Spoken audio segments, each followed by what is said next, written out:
This is Off the Break Podcast, presented by Silver Screen Insider.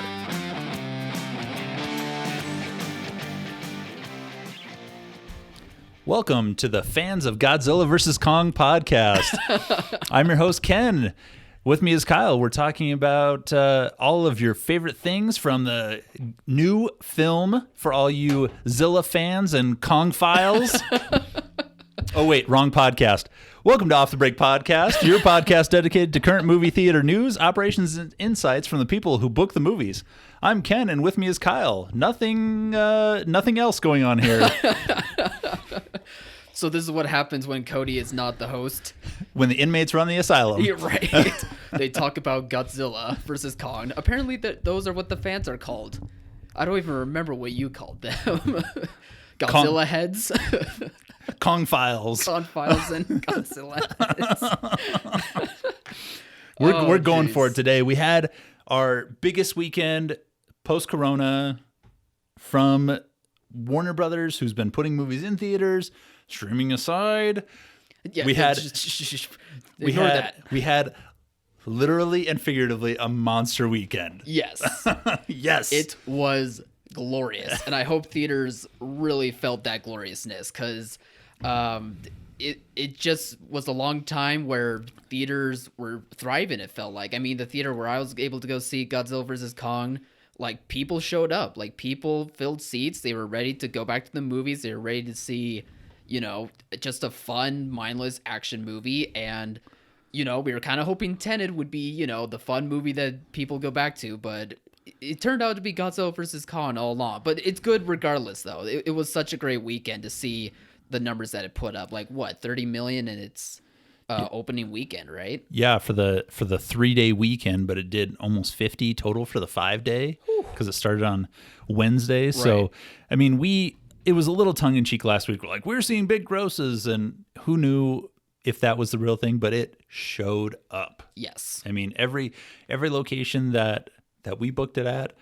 saw numbers bigger than we expected. And that's really saying something. It's not going to be Avengers right now. We're not going to see these numbers that blow the doors off. But as far as from first week of March 2020 to now, almost everywhere, these are the biggest grosses we've seen. Yeah.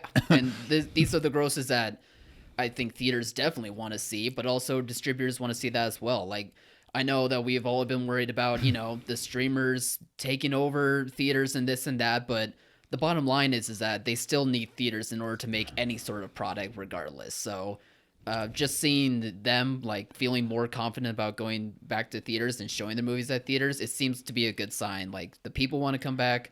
They want to come back. The distributors and movie theaters are really feeling it, especially this past weekend. Yeah, what we said at the beginning of this, you got to dance with the one who brought you, and Warner Brothers is seeing that now. I mean, we'll go into this later, but they're already changing up their release plan for 2022. Oh, yeah. Because we can make money with theatrical releases if we do things like offer reasonable terms and don't require minimum guarantees and have, you know, a 2-week minimum on a major movie, which is not something any of these studios have done. Right. In the last decade. So this was a large departure from what business as usual was, but it worked. I mean, it's worked, and we're ready for it. We're here for it. Oh yeah, totally. So like we said, before we get into that story in regards to Warner Bros. And what we're talking about there, changes did happen with other studios, including Sony. Sony announced just today that Hotel Transylvania 4, now titled as Hotel Transylvania Transformania, has moved up from August 6th of this year to July 23rd. And apparently this is the Transformers Hotel Transylvania crossover that I never knew we needed. That's what I'm getting out of this title. Oh, thank God. As long as there's a giant robot or monster, I'm in. At this point, I'll take whatever I can get. That's what all the movies are going to be now. Kaiju, Titan, whatever word they want to use. Anything over a skyscraper size, I'm watching. Yes, exactly. And then the only other change for most of the week, outside of that, was True to the Game 3, which moved back from May 28th to August 13th, which we don't like seeing stuff moved back, but at the same time, I think this one was going to be okay if it did. Like, it still was going to perform pretty well in some markets regardless. It's gonna play a couple hundred locations. I mean, it's not by choice. It's just it only works in a couple hundred locations. But it was a third in a trilogy after the sequel was released in I believe it was January of this year. So it was 4 months later. I mean, this isn't The Matrix, guys. Like we gotta take it easy crank here. these out. We gotta film them back to back. This isn't Pirates of the Caribbean. We're releasing them week after week. So I'm sure that it was production issues and things like that where they just had to get things done. Yeah, that's probably the case. But that's all the release news. Nothing else changed, right? I mean, true to the game and Hotel Transylvania moving up. Great week. Well, it was looking that way, but as comes naturally whenever we try to... It's Godzilla week. Don't you rain on my parade here. Hey, it's not all bad news. Like, there is some good news that Paramount has dropped for us. All right, good news. Okay. So, A Quiet Place Part 2, I think I'll start off with that. Don't worry. It has not moved. Let's just get that out of the way. It's still on May 28th. But there has been some other moves. Kyle, that's not technically news if nothing changed. Well, I'm just giving people, the warning. Okay. Like, hey, this is still happening. Don't worry. But grab your favorite adult beverage and/or voodoo doll now. But Top Gun Maverick did move back from July 2nd to November 19th. So we still have A Quiet Place, but we did lose Top Gun for that July weekend, which was a bummer. I think we were really looking forward. Well, we have been looking forward to this no matter when this release date was, but I think we were kind of hoping for this to really do well in that July date. That's the exact same thing that happened last year when they moved it. They moved it to November. Because that's the second corridor. If it's 4th of July, obviously you can hope for your biggest crowds, and then before Thanksgiving. Right. But same thing we saw last year. I just hope it's not history repeating itself. Yeah, I'm kind of hoping this could be possibly the last move. But there was also the other stuff that moved. Snake Eyes, the G.I. Joe spin-off movie, it did move up, actually. It moved up from October 22nd to July 3rd, 2021. So at least it's still within that same release time. I don't know how well it will do necessarily, but it that's not bad. Like, I'd be fine with that. It's not a bad fit if they work in all the G.I. Joe patriotic stuff. Like, it's something you can sell at least. Yeah. It makes sense to play there. Right. Other changes includes Jackass, which moved back a month from September 3rd to October 22nd. So not a terrible move either. Tom Cruise, though, did have his other Mission Impossible movies pushed back because of Top Gun Maverick pushing back. So Mission Impossible 7 has now moved back from the November 19th of 2021 to May 27th of 2022. And Mission Impossible 8 moved back from November 4th, 2022 to July 7th, 2023. So that's far ways out regardless, but it did cause those two big movies to be pushed back. Yeah, luckily Mission Impossible Fallout was good enough that I can rewatch it on repeat until we get to May of next year. Like, you're not clamoring for a new one just yet. Luckily, I don't need one. It wasn't like after the first one came out, I'm like, yeah, I'm going to need a little bit more here. Let's have 8 more of these. You had exploding chewing gum. That was it. Yeah. Like, I need more than that here. And then Universal also gave us a surprising move by having the Forever Purge move up from July 9th to July 2nd. Yeah, I mean, horror movies have their place, and they're counter-programming for a lot of these. It's not the ideal weekend to try to sell a movie about mass homicide, but hey, let's get it in. Let's set it. Let's book it, and let's hopefully get it on screen. I mean, whatever works, I suppose. It's not too surprising. They've done this before. And I'm not sure how too successful they have been. I guess with a low budget, like, you end up doing okay with these. I mean, there's like 4 of these now, so it must have. But it just reminds me of like The Unholy, where you release that movie on Easter and it doesn't quite fit the mark. Like, that's not quite the counter programming you should be doing. But I don't know. I mean, these are like the standard now for cheap mainstream action movies. These purges. The last one had like Frank Grillo in it. Oh yeah. He'll make a movie for a chicken sandwich. Like that guy is in Sure. everything. Anything action related, he's there, man. I know when he showed up on like the Marvel movies with Captain America. Yeah. He must have been shocked when there was actually like a craft service table. He was like, "What is this? You guys have the high life right now. This is amazing. Bottled water, fancy." Like, we're only allowed a hose.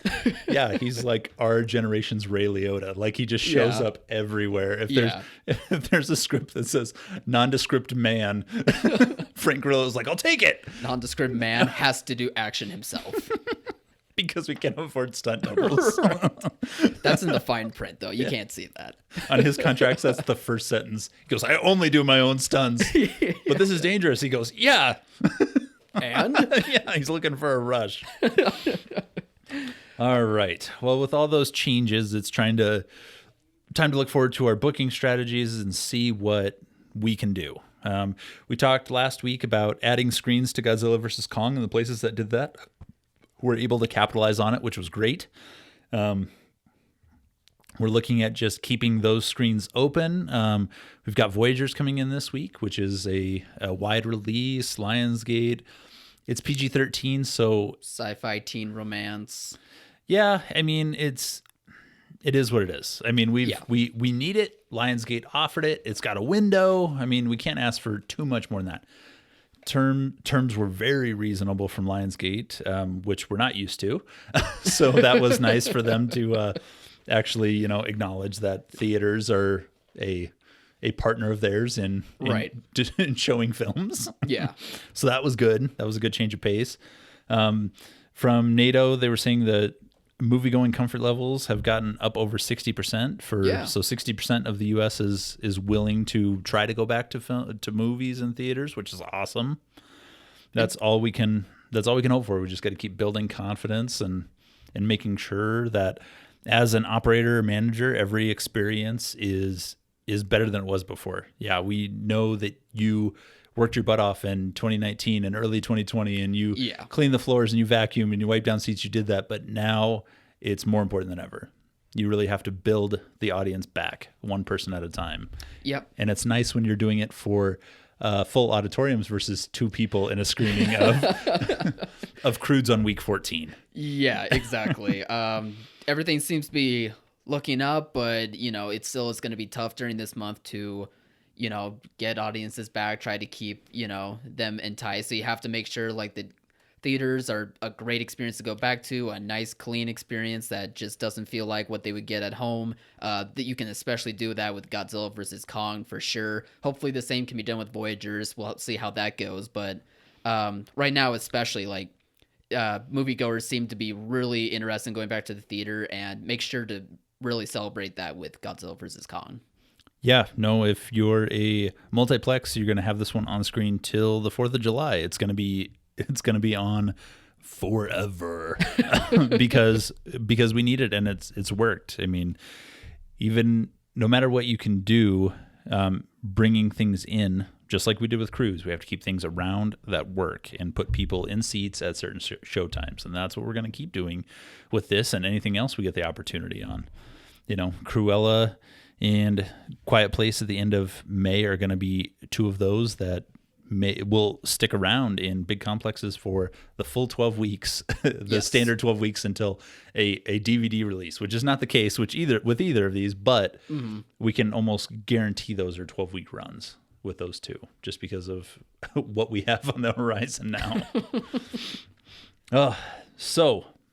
We had some news articles this week, Kyle, other than the Monster release date changes. Before that, do you want to talk about how it's been going with the SVOG portal? I've been hearing nothing but great things so far in its opening debut. Yeah, I could learn how to read a script. So yes, SVOG portal opened yesterday at noon Eastern, and then promptly stopped working at 12:01 noon Eastern.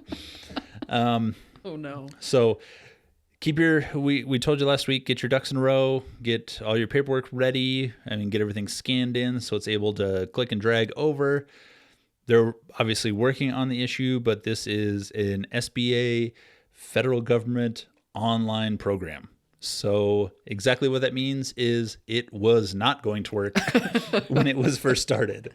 If you thought this was going to work, you have never used the health insurance marketplace or tried to file your taxes on the IRS website. Or Believe us, we had a little bit of hope within us to be like, maybe this will go smoothly, but it was too small of hope, and it was natural that this was going to be crashing as it did. So keep your chin up. Hopefully they'll get it all fixed up soon. I haven't been able to see yet if it has been fixed up yet or not. Hopefully it has. It was still closed as of 10 minutes ago. So we've got... Oh, geez.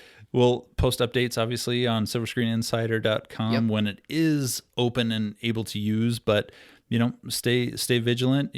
Every day, check a couple of times to see. There's not a requirement. Like, it's not like the first 100 people that fill it out are going to get this grant. There's time to get it in, but you don't want to leave it up to chance that your internet's not going to work, or the federal government is somehow going to work out all the kinks. Yeah. So be ready to go when it's time. Yeah, it's not necessarily a race. It's just making sure, as we've been saying, I don't know, for the last couple of months now, just make sure everything's prepared, just so that way whenever you can get into it, hopefully as soon as possible, you have everything ready to go, so that way you don't have to deal with the agonizing stresses that come within these, government official websites for these types of matters. Fill it out, make it complete, overwhelm them with paperwork, and get that money, man. Yeah, that's what we're all here for. We're rooting for you guys. We want to see that money. We want to see that success. So let's get at it. Yeah, and if you're not a paid subscriber to silverscreeninsider.com, when you do get that grant money, there's a plethora of information that is available directly at your fingertips for the low price of $25 a month, $300 a year. Man, that's even better value than HBO Max.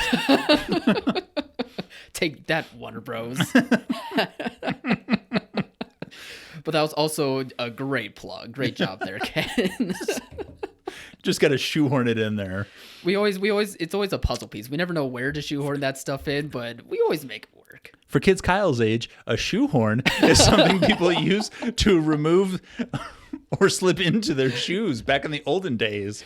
Remember, deep down, I am an old man, but my generation has no clue what that would be. A shoehorn, so it's like an iPad you put on your feet and you can play songs with, like a synthesizer. That's what that is, right? Yeah. Kids these days. Tell me about it. Don't get me started. All right. So what else we have? We had some... Oh, no, Kyle's got his review. Well, I mean, since I saw the movie, I figure I should talk about it, especially for how successful it's been. I mean, it's awesome. Like, I can see why people wanted to go to the theaters for this thing. End of review. It's awesome. No. What did you really think? I mean, you actually got to see a monster movie in a theater. Yes, which is very cool. Like it was amazing. But about the product on screen, what did you think? It was exactly what it was supposed to be. Just the right amount of cheesy, just the right amount of mindless action. There's obviously a plot. There's obviously human characters with this, but they're in the right amount of doses where they're there. They tell you what's supposed to be happening next, and they move out of the way for the monster fights. And that's really what's important. The monster fights are amazing. They're just like, I don't know, maybe it's just recency bias, but as compared to the other movies within the Monsterverse or whatever, these were some of my favorites. It also helps I saw it in the theater, so that's probably why I thought that too. But no, the movie was exactly what it was supposed to be. It wasn't supposed to be overly dramatic. It wasn't supposed to be, a story filled with depth about, humans and what they mean to the world with all these monsters. No, who cares? It's big, dumb monsters fighting each other, and there's action. It's mindless, and it looks so good on a big screen. People need to see it on a big screen. Hopefully people can, because it's just way better as compared to seeing it on the TV. So it was exactly what it needed to be, and especially at the right time for theaters. So yeah, it was great. Yeah, the only question I have is, did they somehow bring Ken Watanabe back? Did he come back as a... He did not come back from the dead. Oh, he's worth $5 million in box office on his own. Oh, yeah. I never understood why they killed him off. Like, he's great in those movies, and he easily could have fit it. I mean, it doesn't really matter, like, how the humans are in these movies, but he was always, like, the best part of them. No, it was just you saw him on screen, you're like... Oh, something important, non-monster related is about to happen. Exactly. He was the voice of reason. He was a Japanese American I am God character in these. He's Godira. Like it was the best. And it was the best. I would pay for a cameo to have him just say Godzilla. He comes back from the dead somehow. No, I mean, like, I didn't particularly love the last Godzilla movie, but he easily was like the best of the human characters. He's awesome. No, he's awesome. Yeah. Beyond awesome. So none of him. None of him, but it was worth, the hype of wanting to see it in the theater. Don't know if they need to have like a MonsterVerse, because it's connected, but also I bet majority of those people forgot it was connected to begin with in my screening, and they were just enjoying the heck out of it anyway. So giant lizard fights giant gorilla. Yeah, there's an expanded universe for this stuff. Oh yeah, you gotta watch the first Godzilla movie from 2014, not the 2001. Leave that one. Like, it doesn't matter. The first Godzilla with Bryan Cranston in it. Yeah. It's like, it feels like it might have been one of those Godzilla movies from the 50s. Exactly. Like, it feels so long ago. If you talk about it, you're like, no, there's no way. And like, stylistically, they're completely different movies. Like, that one at least was gritty but entertaining still. Meanwhile, it doesn't matter. It's sci-fi, it's action. It doesn't matter. Like, you can go into this blind and be fine. Yeah. No, there didn't need to be any people talking in it, is what you're saying. It was like, it was nice to explain some of the things you didn't need. Like, there's anti-gravity here, I mean, or whatever the case is, it's like, oh, now he's fighting a different giant lizard thing. Why is he scowling? Oh, he's clearly mad because of blah, blah, blah, something sci-fi, and he has to do the thing to stop it. And okay, perfect. Paradox universe. Yeah, totally. Whatever. Differentiating timelines. Whatever. Let's have him fight the gorilla now. That's right. That's the important part. Exactly. So it's a fun time. Like, you can shut your brain off. It's the theater experience people have been wanting, and it works perfectly. Yep. And you guys getting open and selling tickets to this might have changed Warner Brothers' mind for theatrical releases in 2022. Yeah, they announced this week that they are planning about going back to a strict theatrical-only release window before putting stuff on, like, their streaming service, HBO Max.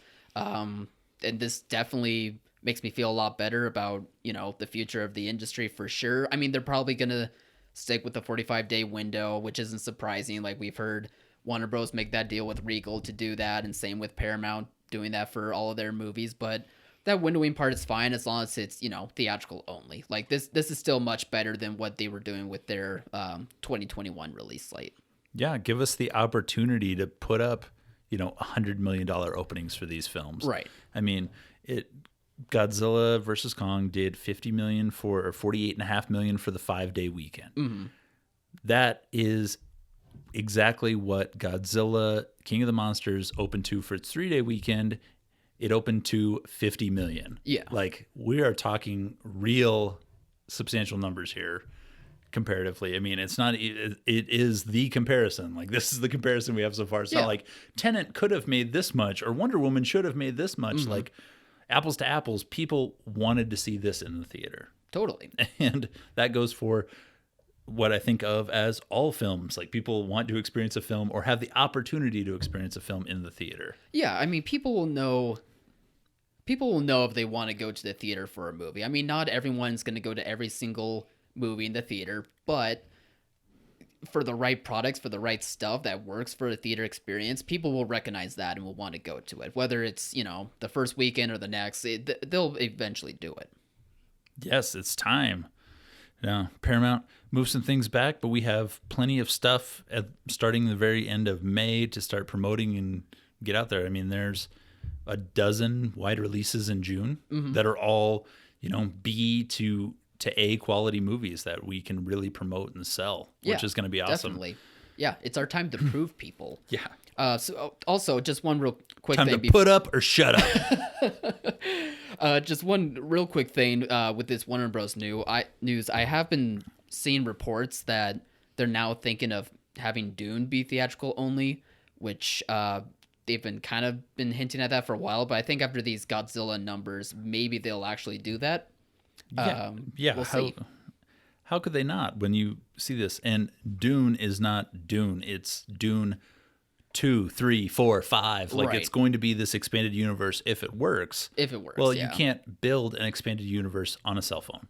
Like, that's not how that works. I mean, Exactly. you get a series of something from Netflix or Disney Plus, and you're like, oh, this is fun. But you can't build a real a real audience who buys merchandise and tickets and concessions from a cell phone. You can't go the other direction. You can't go from streaming to the theater. The theater is the first point of contact that works. Yeah, I mean, they'll see this in the theater, and then maybe they'll say, okay, I want more of these, and then they'll be like, perfect, we're going to have Dune 2, 3, and 4 in theaters, and then maybe Dune shows on HBO Max, which, okay, fine, you can do that if you want to, just... Give us 45 days. Yeah. Let us make money and keep small town theaters open, multiplexes open, keep people employed, the things we've been doing since the beginning of the motion picture industry. Exactly.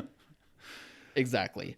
So I think this looks promising to me. Like, this makes me have hope for the industry to, have some things change, but for the most part, we're seeing that normalcy that we've been hoping for coming back. Yeah, and Warner Brothers has been the driving factor since Tenet, reopening. Mm-hmm. They've at least given everybody a chance. Yeah. There was the Scoob issue that we lost out on, but that was May of 2020. That was at the we start had of no everything. idea where we were at. Right. And right. we didn't like it, but we understood it because most of the locations in the US weren't even able to be open. Yeah.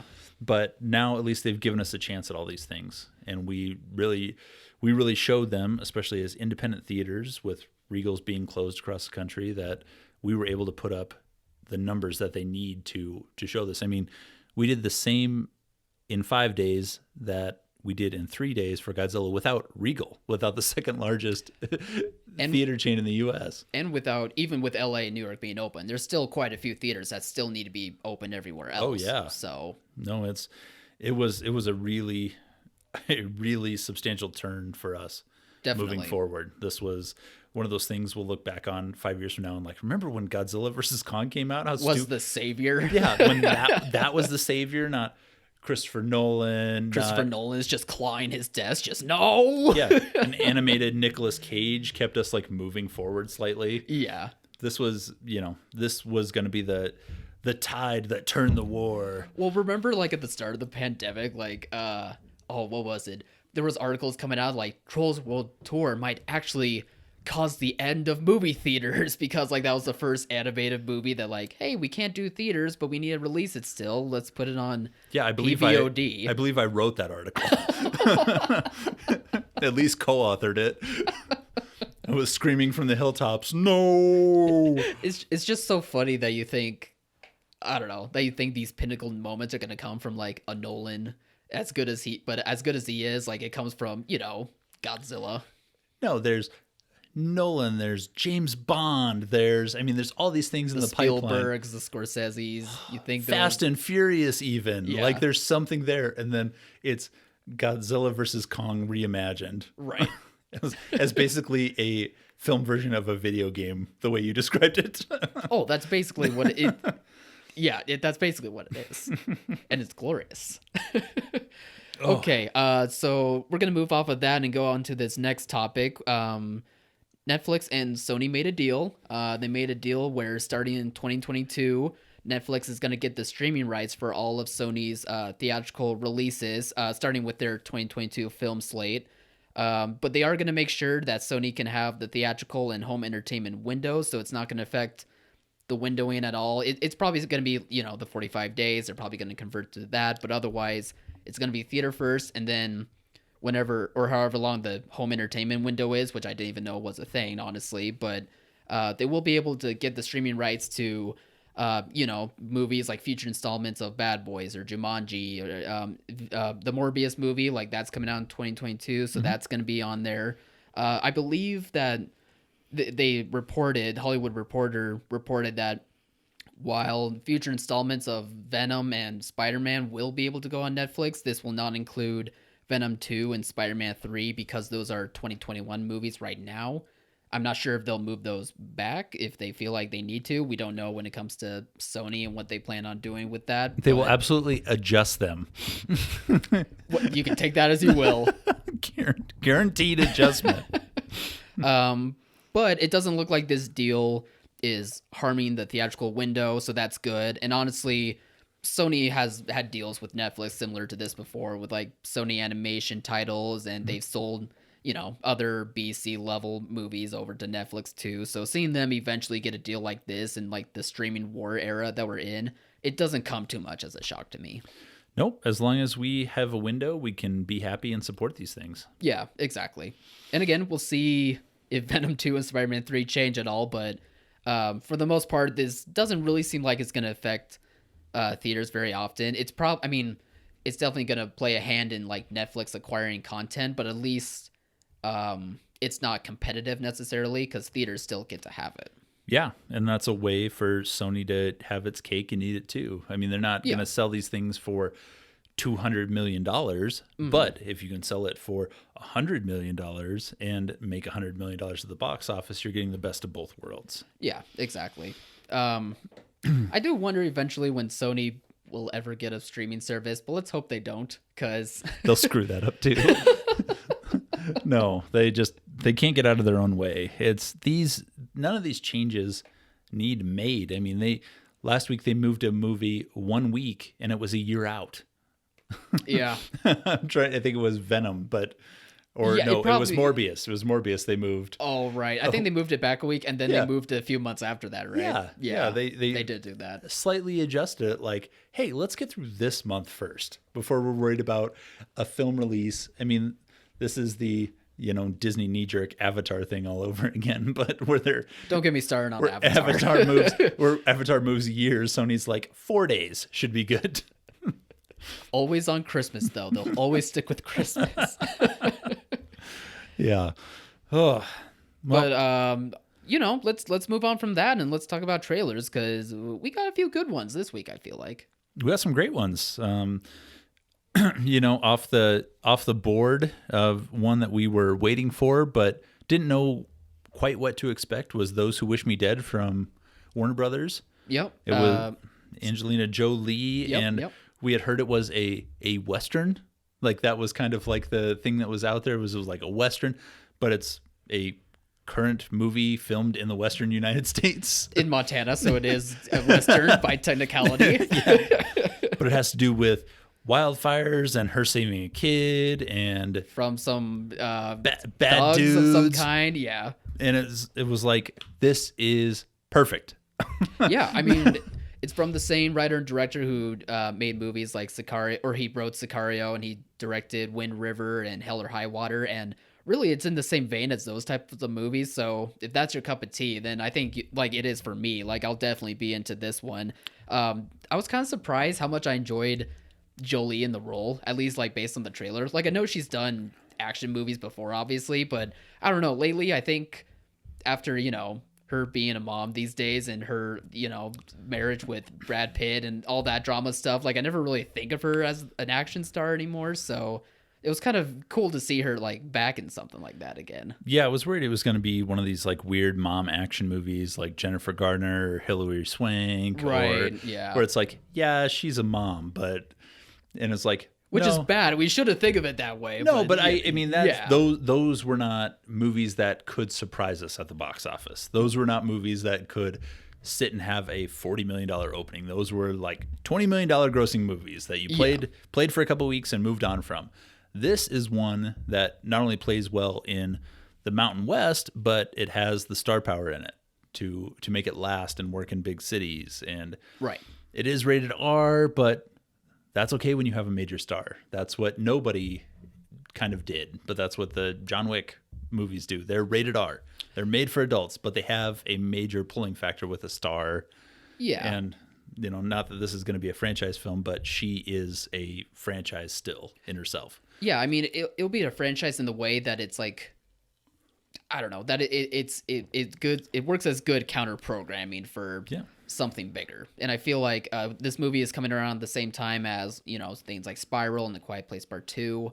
So I feel like if people are going to those first, but they aren't able to, and then they see, the poster, or they've seen the trailer for this movie and they remember it, they go, oh, well, this still will be pretty good to watch at least. Yeah, and Taylor Sheridan actually may be a bigger name than Angelina Jolie at this point, which is crazy to think. Right, because he made the show Yellowstone, and apparently that's the biggest thing ever right now. Like, just about everyone that I've heard who watches, even people like who don't fit the bill who would watch that show, they say they love it.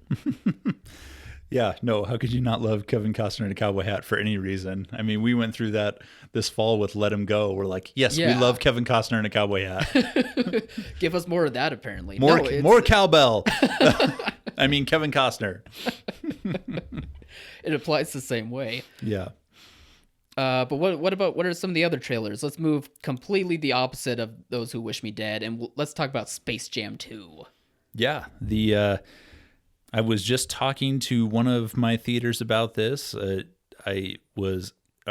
theater commented about how great the CGI was in this. I mean, LeBron's hairline has moved all the way down to the front of his head. Very convincingly. Extremely convincing. I mean, they should be up for an Oscar for special effects. Yeah, it's amazing. By that alone. I mean, the guy has a total horseshoe, and then all of a sudden the hair is just right there. It looks crisp, amazing. I mean, and did the rest of the CGI. Oh yeah, no, I mean, there's rabbits and ducks and Bugs Bunny was there, Yosemite Sam. Yeah, all the classics, Tweety Bird. But the hairline was the impressive part to me. And apparently, on top of that, outside of the Looney Tunes, they have like the Flintstones involved somehow, and the Iron Giant, and I'm getting flashbacks of Ready Player One from a few years ago. Yeah. There's like this weird montage of all these characters like running. I'm like, that was from Ready Player One. What movie is this? Like, this is I think they already insane. had that framework built, so they just had to use it. Yeah. Yeah. I don't know about you, but I grew up with Space Jam, so I was watching this trailer, and a part of me was like, oh God, don't change anything. But obviously, this movie's not for me, and it's more geared towards a generation that likes the CGI. I'm not sure if they like Looney Tunes or any of these other characters or not, but maybe this will be a reawakening of some kind. I mean, Space Jam kind of did that years ago in a way. Yeah, Warner Brothers has a lot tied up in those specific characters. Yeah, similar to Disney and Mickey Mouse. Like they have so much available with the Looney Tunes universe to use, and if this works, then they can have an unlimited amount of spin-offs with these characters. I mean, there's so much to use there. Mm-hmm. Just like with Tom and Jerry coming back and doing decent numbers. I mean, it's not Looney Tunes, but it's the same kind of thing where they had this from the same vein, where it's older animation, but they can turn it into something new. Yeah, and it looks like they do have that, older animation, probably for like, I don't know, a scene or two, and then they're going to go with the CGI, which, sure, okay. Again, it's not for me, but I'm sure like with the colors and all the jokes and everything wild that was going on within it, like it could be able to market well for young audiences. Yeah, Space Jam was something special because Looney Tunes was current enough that everybody knew what they were, instead of like reintroducing Looney Tunes that they're going to do with this film. Yeah, but Michael Jordan then was the biggest star in the universe. Oh yeah. And there was no competition. I mean, it wasn't like there were 1,000 movie stars and YouTube and Instagram and TikTok.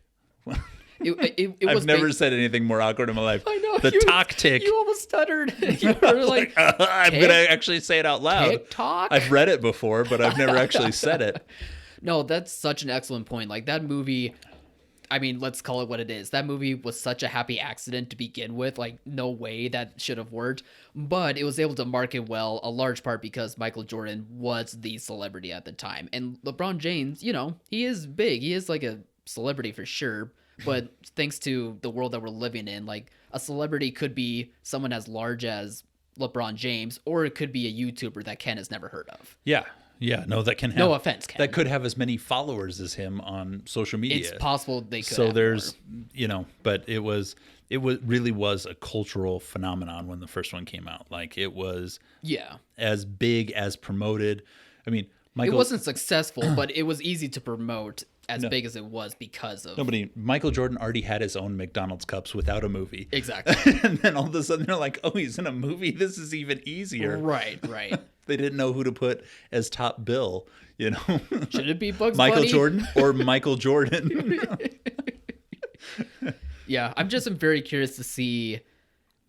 I don't know. I'm just curious to see if it'll have the same, I guess, longevity, because the first Space Jam, while it wasn't initially successful, it did gain like a cult following in a way that I think is a bit bigger these days. But I wonder if the same, or maybe even different, could happen with this sequel. I have no idea. Yeah, it'll be interesting to see what it does and if they can create an extended universe off of this. Which they will definitely want to. Yeah, of course. Why would you tell a new story? Yeah.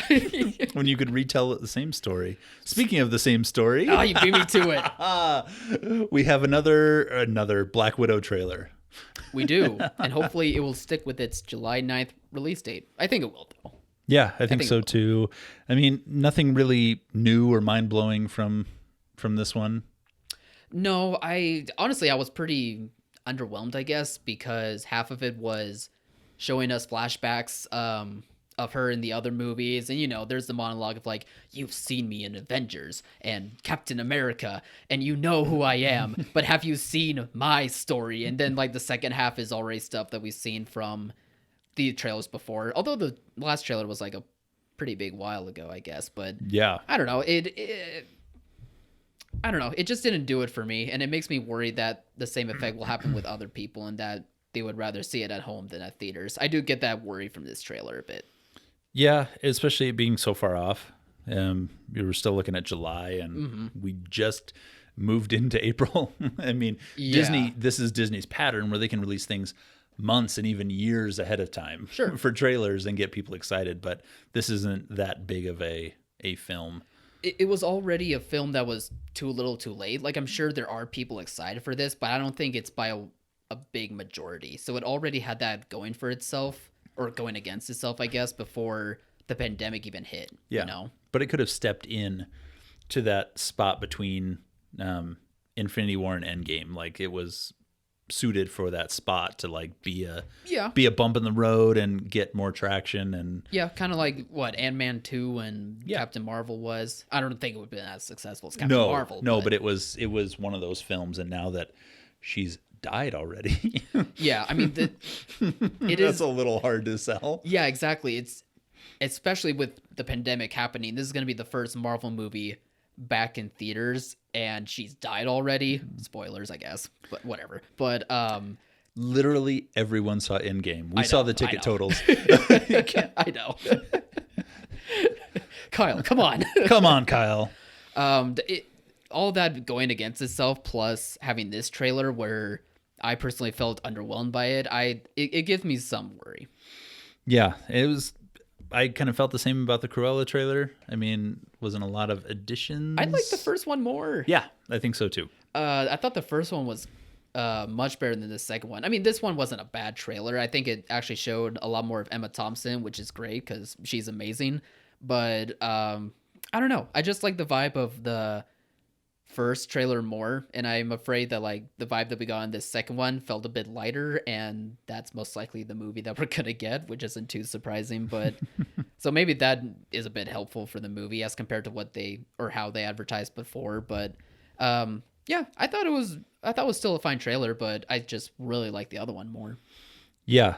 No, it's not a trailer. It was a short that we got from Sony for Hotel Transylvania today. Oh, right. It dropped today. Monster Pets. 5 minutes of animation. Wow. From Sony. And they pretty much released that to hype up Hotel Transylvania 4. They just did it today, right? Yeah, just today. Yeah. And watched it with my boys this morning. It was everything you expect Hotel Transylvania to be. It was perfect. It was just like, now Sony needs an animated film to play it in front of. like Disney does with Pixar and other short films. Like maybe Connected that should have played in theaters. I'm just trying to see. Or Peter Rabbit. Harumph, harumph, harumph. I get what you're saying. Yeah, I hope that they don't move anything else like Peter Rabbit and Hotel Transylvania 4, and maybe this short can join the ride for it.